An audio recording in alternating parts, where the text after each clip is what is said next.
The problem you've got, Ryan Curley, My problem. well, Kirby Smart's problem is you've got a lot of turnover at running back. You've got a lot of turnover at running back, and you've got a really good player coming in from Florida with ETN who, you know, I rewatched the Florida-Georgia game from this past weekend. I know this past year, I know everybody's going to correct me on Georgia-Florida. You know, let's move past that. He was very sudden, had a lot of burst, but what's it going to be like for him in Athens? Now you've got the return of Branson Robinson, you've got Roderick Robinson, you've got a lot of guys, but none of them have had to. You know, who is the Kenny McIntosh? Who is the explosive? You know, is it ETN? That's what it seems like. But there's a lot of questions at running back. Go. Yeah. Well, so I actually think it's kind of interesting that you framed it as a problem at the beginning there, because to me it kind of seems like there's been just so much positive buzz about Georgia's running back situation this year, and that's centered around ETN. I do think he's probably better than Kendall Milton and Dejan Edwards. I do think he's just a slight step above. In terms of explosion, I agree with you. In terms of breaking tackles, they're all around the same. They all did that pretty well.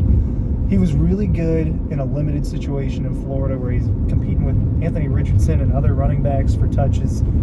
He's going to have a way better line at Georgia. He's going to have a better quarterback at Georgia, a better scheme. He's not going to have to be force-fed to put up good numbers. I think, he has some exceptional games, but I don't know if he has some exceptional games in Florida. But is he a 20-touch guy every game? No. See, I don't think so. That's what I'm kind of getting at. But those types of running backs are going away. And I think he could be 20, but he'd probably be better at 15, right? Like probably be better at 15 with like 3 or 4 catches out of the backfield. You said who's the Kenny McIntosh? It's probably him. Who is that person? Like, who's going to get you a quick, you didn't even earn it touchdown? Like, who's going to be that guy? You know, Ryan, I'll throw it to you in a second.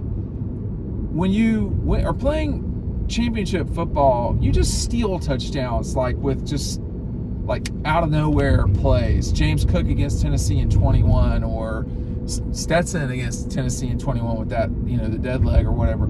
Or Brock Bowers has done it plenty of times. Brock Bowers against South Carolina in 2022. Whatever. I mean, like quick, explosive. Oh God, they just got 7 points play.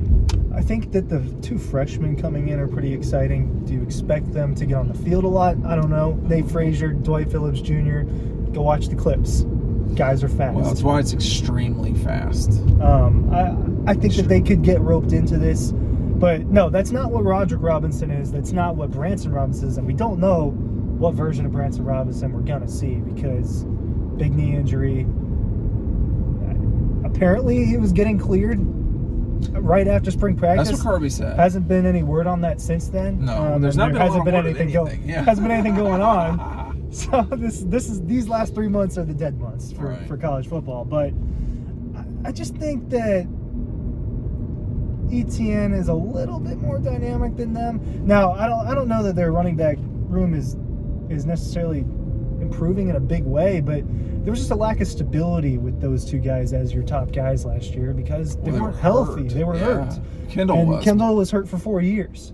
So that's, unless that problem just happens again, you don't have that problem. Well, and it was compounded by Branson getting hurt. Yes, that was the other part of it, because a guy that we thought was going to be really good as an RB3 or even fight his way into maybe being the best guy. I mean, there were people talking last year like he was their best running back, and I didn't think that was crazy. Don't know what you get at him this year, but you do know that you have one of the better running backs in college football in ETN. Does he get helped out with his name a little bit? Probably. There's probably a little bit of name value with him. He's good, man. I mean, like, he can get to the corner. He can, you know, like, so I might be answering my own question here, which is, you know, who is James Cook? Who is Kenny McIntosh? Who is Swift? He's probably more like Swift than any of the other. You heard what Kirby said after G-Day. No, he doesn't say stuff like that. He doesn't agree with reporters and say stuff like that. And he accepted it. It was one of the most shocking Kirby Smart moments of the last 4 years, in my opinion. He doesn't agree with reporters. He doesn't agree with reporters. We need to bring brownies more for Kirby. Like, we need to give him treats. Like Kirby treats. Just train him like a dog. Well, I mean, Mondays he has if you don't say something condescending, you get a cookie. He wouldn't have a lot of cookies in that scenario. Mondays he's scripted. Tuesdays and after games and Tuesdays I think are more. Should not be doing that. Just no, for the don't record. say you want that. me to go on that rant? It should be before practice on Tuesday. Oh, okay. But he is in a very bad mood after practice on Tuesday. Even when the practice was good, it's the last thing he wants to do is go from practice. It's part of his responsibility. It is part of his responsibility. That's what the money's for. So we should reorder the way we do things a little bit. Well, maybe that will happen. I don't know, but we've gotten sidetracked on Inside Baseball Kirby. I got passionate about that. But I watched the Florida game this afternoon or whenever it was, right after lunch, and I watched the first half on double speed, and ETN did make some plays actually, and he is a guy that Pearsall was another guy, Ricky Pearsall. Florida had guys, just have a lot of guys. Man, Florida makes a lot of dumb mistakes, Ryan. And that's the thing about playing Georgia. You make one mistake, man, they can end the game. They're going to be so bad this year. They're going to lose so many games. Make sure, hey, by the way, we've got something coming up on Dawg Post. I want to make sure y'all are signing up for the newsletter. It's right down below. It's what we're hearing. It's something you don't want to miss. And I thought I was going to have it out earlier today. This is the whole point of the newsletter, is so that you can, not miss out on these things, because some of us are bad at timing sometimes. But I think for ETN, DeAndre Swift, if you're getting DeAndre Swift, yeah, that would be frightening for the opposition. If you plug in DeAndre Swift to what we think this 2024 team's going to be. I think the wide receivers are going to be pretty good. I think the wide receivers are going to be good, yeah. But yeah, going back to the Swift thing, like you said, he's kind of like Swift. Swift is one of the better running backs they've ever had. So you can plug that all in. time. All time. And Swift did not have the line that's going to be there. He did not have the quarterback that's going to be there. And for the most part, didn't have the weapons that are going to be there on the outside. Not in 19. When Swift came into his own, so to speak, when it was clearly the guy. I mean, in 17, he was the closer. And how would you like to have DeAndre Swift as your number 3? And then, in 18, it was him and Elijah Holyfield. And then in 19, it was primarily him. You had Harrion around for some of that time, and you had Kenny McIntosh for some of that time, but it was mainly. There's one other guy in 19 and I've completely blanked on. Right, that's kind of my point. Yeah. So, yeah, that's a good point. Yeah. So you're, the running backs at Georgia. I mean, I love James Cook. I love Zamir, but I love James Cook, and it was pretty evident he was going to be a really good professional football player. He's going to have a great second contract. James Cook was exceptionally good, and James could just steal you games. The Michigan game. There were James Cook games. Yeah, the Michigan game, the Tennessee game. I don't know. You can think of other ones. Maybe the South Carolina in game, 20. Yeah. Yeah, in 20. He was good against him in 21. Yeah, he did. He had a big game 2 years ago. I don't know that it was a Zamir White game. The Baylor. There's no two opposites completely. It's Brooklyn, New York, and Baylor. I don't know why I said Brooklyn, but Baylor in the Sugar Bowl in 19, that was a great Zamir White game. But Zamir was a steady force. That if ETN is your James Cook, DeAndre Swift, you're still going to need Edwards, Zamir. You're going to need Nick Chubb is not a great example, but you're going to still need someone who can go get you 3 yards. See. So at the beginning of this, I said, the problem, I just think they're not defined things coming back, and it's a new group, generally speaking. You mentioned the 2 young guys, so that's 2 new people. You have ETN, that's 2 new people. You have, Roderick Robinson's the only guy that's come back and is normal. Yeah, it's not, hey, are you going to be what good? You were? Yeah, are you still really good at this? We don't.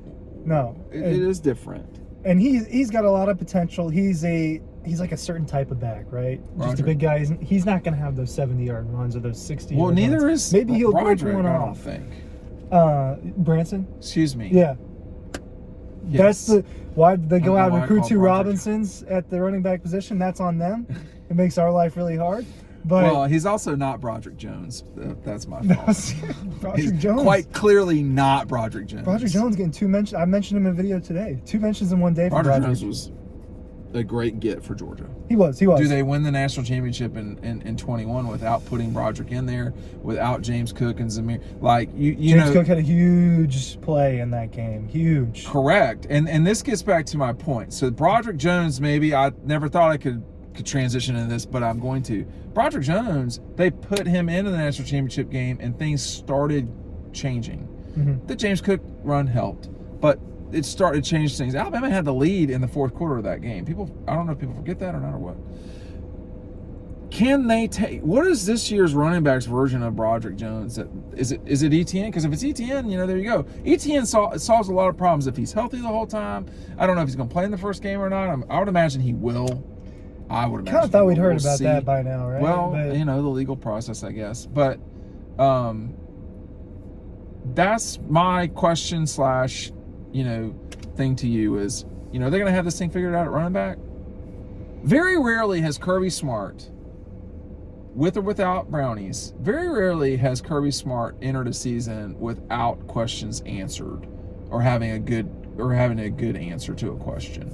It's not always. I think that Etienne's a pretty good answer to the question. I think he's not Junkins.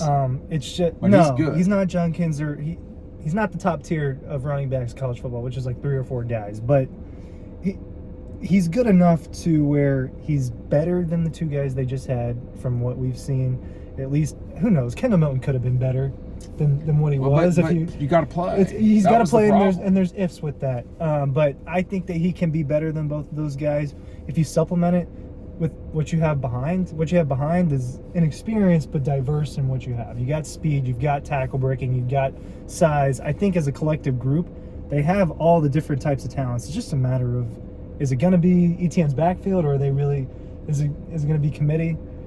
I think he's going to be out there a lot. But in rap in this too, you've got Beck, who is going to be able to deliver the ball to the flats for these guys, or wheel route. They love that play, and they love the rollout where you just get the guy on that flat route. But yeah, it's hard to stop. Georgia just doesn't make a lot of mistakes, and that is hard to deal with for defenses. Anyway, thanks for watching. We'll see you on the next video.